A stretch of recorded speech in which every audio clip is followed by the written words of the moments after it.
Tout commence un soir ordinaire, dans la ville de Kenora, une immense capitale africaine vibrante de vie, où les gratte-ciel cachent des bidonvilles et où les rêves sont aussi nombreux que les opportunités sont rares.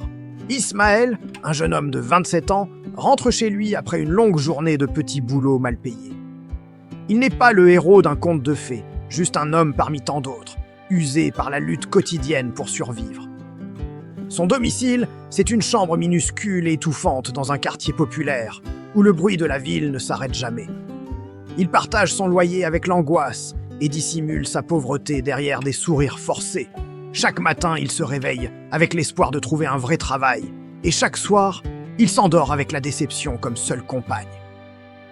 Ismaël est un homme intelligent, plein de potentiel, mais la vie ne lui a jamais fait de cadeau. Il se sent invisible, comme un fantôme qui traverse la ville sans que personne ne remarque son existence. Ce soir-là, alors qu'il s'apprête à manger son maigre repas, son téléphone vibre. Ce n'est ni un ami, ni sa famille. C'est un message d'un numéro inconnu. Le texte est court, direct, presque menaçant. Il y est écrit « Si tu veux changer ta vie ce soir, viens seul ». En dessous, une adresse, celle d'un immeuble de bureau dans le quartier des affaires, un monde auquel il n'appartient pas. Une vague de peur le traverse. Qui peut bien lui envoyer ça? Est-ce une mauvaise blague? Un piège? Son premier réflexe est d'ignorer le message, de l'effacer et de continuer sa vie. Mais une autre émotion, plus forte que la peur, commence à grandir en lui. La curiosité. Et derrière cette curiosité, l'espoir. Changer sa vie. Ces mots résonneront dans sa tête comme une promesse impossible. Il pense à sa mère, malade au village, dont il ne peut pas payer les médicaments. Il pense à ses sœurs, qui ont dû arrêter l'école, faute de moyens. Il pense à ses amis d'enfance qui, eux, ont réussi et qui le regardent maintenant avec un mélange de pitié et de mépris. La honte lui brûle la gorge. Changer sa vie. Et si c'était vrai? Et si, pour une fois, la chance lui souriait? La peur et le chômage est là, mais le désespoir est un moteur bien plus puissant. Il prend une décision qui va sceller son destin. Il se lève, enfile sa meilleure chemise et sort dans la nuit. L'adresse le mène à un immeuble moderne et luxueux, un contraste saisissant avec son propre quartier. Le hall est désert, silencieux. Il monte au dernier étage, comme indiqué dans le message. Une porte est entr'ouverte. Il hésite un instant, son cœur bat à tout rompre. Puis, il pousse la porte et entre dans un bureau sobrement meublé. Assis derrière un grand bureau en bois sombre, un homme l'attend. Il n'a jamais vu cet homme de sa vie. Il porte un costume clair, impeccablement coupé. Son visage est lisse, sans expression, et son regard est immobile, presque sans vie. Il dégage une aura de calme et de contrôle qui est profondément dérangeante. L'homme ne se présente pas, ne lui demande pas son nom. Il lui fait simplement signe de s'asseoir. Sa voix quand il parle enfin, est posée, neutre, presque métallique. Trop posée. Il pose une seule question. Une question qui frappe Ismaël en plein cœur. Es-tu prêt à ne plus jamais manquer d'argent? La phrase est si directe, si absurde, qu'Ismaël reste sans voix. Il s'attendait à tout, sauf à ça. Plus jamais manquer d'argent. C'est le rêve de toute sa vie, la solution à tous ses problèmes. Cette phrase simple balaye instantanément toutes ses peurs. Il ne pense plus au danger. Il ne voit que l'opportunité. Il voit le visage soulagé de sa mère, les sourires de ses sœurs retournant à l'école. Il s'imagine enfin respecté, admiré. Il se voit libre. Sans réfléchir une seconde de plus, la réponse jaillit de sa bouche, comme un cri du cœur. Oui. L'homme au costume clair esquisse un très léger sourire, à peine perceptible. Sans un mot, il pousse une enveloppe épaisse sur la table. Ismaël l'ouvre avec des mains tremblantes. À l'intérieur, il y a un contrat. Plusieurs pages rédigées dans une langue étrangère qu'il ne reconnaît pas. Des paragraphes denses, des clauses incompréhensibles. Il essaie de déchiffrer, mais les mots dansent devant ses yeux. Il se sent stupide, ignorant. Mais une seule ligne, est écrite en gras, dans sa propre langue, et elle saute à ses yeux. 25 millions immédiatement après signature. 25 millions. La somme est tellement astronomique qu'il a du mal à y croire. c'est plus d'argent qu'il n'aurait jamais pu espérer gagner en plusieurs vies de labeur. C'est le prix de sa nouvelle vie. Alors que son esprit est en ébullition, l'homme ajoute calmement, comme s'il lisait dans ses pensées. « Tu n'as rien à faire, rien à expliquer à personne. Tu dois juste respecter les règles. » Quelles règles? Le contrat est illisible. Ismaël devrait poser des questions. Il le sait. Il devrait se méfier. Mais la vision des 25 millions a éteint la dernière étincelle de sa prudence. Il ne veut pas savoir. Savoir pourrait tout gâcher.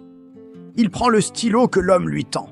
Sa main tremble, mais sa résolution est ferme. Il signe. Il appose son nom au bas d'un document qu'il ne comprend pas, scellant un pacte avec un inconnu. Il vient de vendre quelque chose, mais il ne sait pas encore quoi. En sortant du bureau, l'enveloppe contenant le contrat serré contre sa poitrine, l'air de la nuit lui semble plus lourd, plus oppressant. Le silence de la ville endormie est soudainement menaçant. Il a l'impression que des yeux l'observent depuis l'ombre des bâtiments. Une paranoïa qu'il n'avait jamais ressentie auparavant. Il regarde l'enveloppe. À l'intérieur, il y a la promesse de sa libération. Il a enfin les moyens de tout changer, de prendre sa revanche sur la vie. Il se sent puissant, invincible. Il pense avoir enfin gagné sa liberté. Mais il ne sait pas encore qu'il vient de mettre son âme en cage. Il ne sait pas que chaque billet de banque qu'il touchera sera taché. Il ne sait pas que cet argent a un prix qui ne se paie pas en monnaie. Il vient de signer son nom sur la première page d'une histoire terrifiante, son histoire. Il ignore que cet inconnu, au regard vide, et ce contrat indéchiffrable ne sont que le début. Il ignore que cette nuit, cette signature, le suivront comme une ombre pour le restant de ses jours. Il croit avoir acheté un avenir radieux, sans savoir qu'il vient de s'enchaîner à un destin qu'il ne contrôlera plus jamais. Mais cette nuit-là, Ismaël n'est qu'un enfant, n'est qu'un homme pauvre qui vient de devenir riche. Et pour l'instant, c'est tout ce qui compte. La suite, il y pensera plus tard. Sauf que dans ce genre de contrat, le plus tard arrive toujours beaucoup plus vite qu'on ne le pense. Et les règles, même celles qu'on n'a pas lues, finissent toujours par s'appliquer. Que va-t-il se passer maintenant? Comment cet argent va-t-il transformer sa vie? Et surtout, quelles sont ces fameuses règles qu'il a juré de respecter? C'est ce que nous découvrirons très bientôt. Restez avec nous pour connaître la suite de l'histoire d'Ismaël. Si vous êtes curieux de savoir ce qui l'attend, abonnez-vous et activez les notifications pour ne pas manquer le prochain chapitre. Merci de nous avoir écoutés et à très vite. En moins de 2 semaines, la vie d'Ismaël a été complètement bouleversée. Il est devenu méconnaissable. Une maison flambant neuve, une voiture dernier cri, des vêtements de marque. Son ascension a été si rapide, si spectaculaire, que dans tout Kenora, il était sur toutes les lèvres. Dans les rues, les marchés, les cafés, les gens disaient avec une sorte d'admiration teintée de jalousie « Quand Dieu décide de bénir quelqu'un, rien ni personne ne peut l'arrêter. » Et Ismaël, il souriait. Devant les autres, il affichait l'image de l'homme comblé, celui que la fortune a choisi. Mais ce sourire n'était qu'une façade. À l'intérieur, dans les recoins silencieux de son esprit, quelque chose n'allait pas du tout. Un sentiment diffus, une angoisse sans nom, commençait à germer, comme une mauvaise herbe dans un jardin parfaitement entretenu. La première nuit étrange est arrivée sans crier gare. Ismaël s'est réveillé en sursaut, à 3 heures du matin précise. Son corps était trempé d'une sueur froide, glaciale, et pourtant, la pièce était anormalement froide, comme si un souffle d'hiver s'était infiltré malgré les fenêtres closes. Ses yeux, encore embrumés par le sommeil, se sont habitués à l'obscurité. Et c'est là qu'il l'a vue. Dans un coin de la chambre, une silhouette, une ombre immobile, plus sombre que la nuit elle-même. Elle était juste là, silencieuse, présente. Le cœur battant à tout rompre, il a cligné des yeux 1 fois, 2 fois, essayant de chasser cette vision terrifiante. Et soudain, plus rien. L'ombre avait disparu. L'ombre. Il a essayé de se convaincre que ce n'était qu'un mauvais rêve, une hallucination due à la fatigue ou au stress de sa nouvelle vie. Mais le froid dans la pièce, lui, était bien réel. La nuit suivante, la même chose s'est produite. Le réveil brutal, la sueur glacée, ce sentiment d'oppression. Mais cette fois, il y avait autre chose. Ce n'était pas un son, pas une voix qu'on entend avec les oreilles. C'était un murmure, une pensée claire et distincte qui s'est imposée directement dans son esprit, comme si quelqu'un lui parlait de l'intérieur de son propre crâne. La phrase était courte, mais elle a résonné en lui comme un coup de tonnerre. Ce qui est donné peut être repris. La terreur a saisi Ismaël.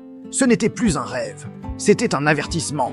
Il a tenté d'ignorer ces signes, de les repousser.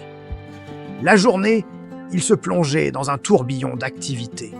Il sortait, il dépensait sans compter, il organisait des fêtes somptueuses, espérant noyer sa peur dans le bruit, l'alcool et la foule. Il voulait croire que cette nouvelle richesse était une bénédiction, et il était déterminé à en profiter. Mais la réalité le rattrapait toujours. Un schéma sinistre a commencé à se dessiner. Partout où il laissait son argent, le malheur semblait suivre ses pas, comme une ombre mortelle. Un ami proche, qui l'avait généreusement aidé à sortir de difficultés financières, est tombé gravement malade quelques jours plus tard. Une maladie soudaine et inexplicable. Un petit commerce de quartier où il avait fait une dépense importante pour soutenir le propriétaire a fait faillite brutalement, fermant ses portes du jour au lendemain dans des circonstances troubles. Une grande soirée qu'il avait financée, promettant joie et célébration, s'est terminée par un drame, un accident qui a marqué tous les invités. Chaque acte de générosité, chaque dépense, se transformait en une malédiction pour ceux qui en bénéficiaient. L'argent, qui devait apporter le bonheur, ne semait que la désolation. Puis est arrivé l'avertissement le plus clair, le plus direct, celui qu'il ne pouvait plus ignorer. Un matin, se sentant rongé par la culpabilité, Ismaël a décidé de tenter de purifier cet argent. Il s'est rendu discrètement dans un lieu de prière, un endroit qu'il respectait profondément, avec une somme importante qu'il souhaitait donner en aumône anonyme. Il pensait que peut-être, en offrant cet argent à une cause sacrée, il pourrait briser le mauvais sort. Il a présenté l'enveloppe au responsable du lieu, un homme âgé et sage. Mais l'homme n'a même pas regardé l'argent. Il a posé ses yeux sur Ismaël, un regard perçant qui semblait voir au plus profond de son âme, et a doucement repoussé l'offrande. D'une voix calme mais ferme, il a dit une seule phrase. Une phrase qui a glacé le sang d'Ismaël. « Ce qui est lié à l'ombre ne doit pas entrer ici. » À cet instant, tout s'est effondré. La panique qu'il avait tenté de contenir l'a envahi comme une vague déferlante. Il a enfin compris la nature terrifiante de sa richesse. Cet argent était maudit. Il ne pouvait ni être partagé pour faire le bien, ni être donné pour être purifié. Il était contaminé, une source de poison qu'il était condamné à garder pour lui seul. Il était riche, incroyablement riche, mais complètement seul avec sa fortune toxique. Chaque nuit, les visions devenaient plus intenses, plus précises. L'ombre dans sa chambre n'était plus une simple silhouette. Elle prenait forme, ses contours se précisaient, menaçants. Les murmures dans sa tête se faisaient plus insistants, plus tourmentants. Le sommeil est devenu un luxe impossible. Chaque tentative de fermer les yeux le plongeait dans un cauchemar éveillé. La richesse qu'il avait tant désirée, pour laquelle il aurait tout donné, était devenue sa prison. Une cage dorée, mais une cage tout de même. Et au fond de lui, dans le silence de ces nuits blanches, une question angoissante commençait à naître, une question simple et pourtant sans réponse. Comment peut-on sortir d'un pacte qu'on n'a jamais signé, qu'on n'a jamais lu? Après des semaines sans pouvoir fermer l'œil, Ismaël a finalement craqué. Le poids de la fatigue et de l'angoisse est devenu insupportable. Il est retourné là où tout avait commencé, dans ce lieu chargé de souvenirs amers. Il était seul, complètement brisé, vidé de toute énergie et de tout espoir. Chaque nuit était une torture, un rappel constant de ses choix, de l'argent qui coulait à flot, mais qui avait emporté sa paix intérieure. Il se sentait piégé dans une cage dorée, une prison qu'il avait lui-même construite. Le silence de la nuit n'était plus un réconfort, mais un écho assourdissant de son propre vide. Il se demandait comment il en était arrivé là, comment la quête de richesse l'avait conduit à une telle pauvreté spirituelle. Chaque tic-tac de l'horloge semblait scander son échec, sa solitude. Il n'y avait plus personne vers qui se tourner. Ses anciens amis, ceux d'avant la fortune, étaient loin, et ses nouveaux amis n'étaient que des ombres attirées par sa lumière artificielle. Il était seul face à son reflet dans le miroir, un reflet qu'il ne reconnaissait plus. Il s'est effondré, épuisé, espérant juste que le sommeil, ce vieil ami perdu, vienne enfin le délivrer, ne serait-ce que pour quelques instants. Mais cette nuit-là, quelque chose de totalement inattendu s'est produit. Au cœur de son désespoir, alors qu'il pensait avoir touché le fond, un événement étrange a changé le cours de son destin. Il s'est réveillé en sursaut, le cœur battant à tout rompre, non pas dans le lit somptueux de sa villa, mais dans sa vieille chambre d'enfance. La chambre qu'il avait quittée des années auparavant, pleine de rêves et d'ambitions. Il a regardé autour de lui, confus. Les murs étaient recouverts des posters de sa jeunesse, son petit bureau en bois était là, exactement comme dans ses souvenirs. Pas de maison luxueuse avec piscine à débordement, pas de voiture de sport allemande garée dans l'allée, pas de liasse de billets cachés dans un coffre-fort. Juste le silence familier de la maison de ses parents, la paix. Une paix profonde qu'il n'avait pas ressentie depuis une éternité. Il a passé sa main sur son visage, s'attendant à se réveiller pour de vrai. Mais non, c'était réel. L'odeur du café qui montait de la cuisine, le chant des oiseaux à l'extérieur. Tout était comme avant. Il a compris avec une clarté fulgurante tout ce qu'il venait de vivre, la richesse, les fêtes, l'angoisse. Tout n'était qu'un rêve. Un avertissement terrifiant et incroyablement détaillé. Quelques jours plus tard, alors qu'il retrouvait peu à peu ses repères, un ami proche est venu lui rendre visite. Il était tout excité. Il lui a parlé d'une opportunité en or, d'un homme d'affaires mystérieux qui était de passage en ville. Cet homme, disait-il, promettait une richesse rapide, des gains spectaculaires à ceux qui oseraient investir avec lui. En entendant ces mots, Ismaël a senti son sang se glacer dans ses veines. Les paroles de son ami étaient un écho parfait du début de son cauchemar. Le même discours, les mêmes promesses enivrantes qui l'avaient conduit au bord du gouffre dans son rêve. C'était comme si la vie lui présentait exactement le même carrefour.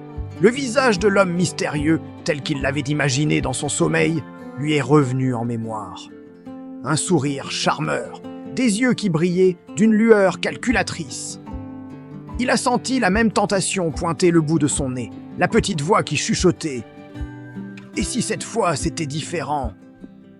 Mais le souvenir de l'angoisse, des nuits sans sommeil, était bien trop puissant. Sans la moindre hésitation, avec une fermeté qui a surpris son ami, il a refusé. Non, pas cette fois. Il ne tomberait pas dans le piège. Ce dimanche-là, Ismaël est allé prier. Mais il y est allé avec un cœur complètement différent. Pour la première fois depuis des années, il n'est pas entré dans le lieu de culte pour demander quelque chose. Pas pour demander plus d'argent, plus de succès ou plus de biens matériels. Il n'a pas présenté à Dieu une liste de désirs à exaucer. Non, cette fois, il est venu pour dire merci. Un merci sincère, profond, qui venait du plus profond de son âme. Merci pour cet avertissement terrible mais salvateur. Merci pour cette deuxième chance qui lui était offerte. Il a compris que le cauchemar qu'il avait vécu n'était pas une punition, mais une grâce, un cadeau. Une carte routière qui lui montrait le chemin à ne surtout pas emprunter.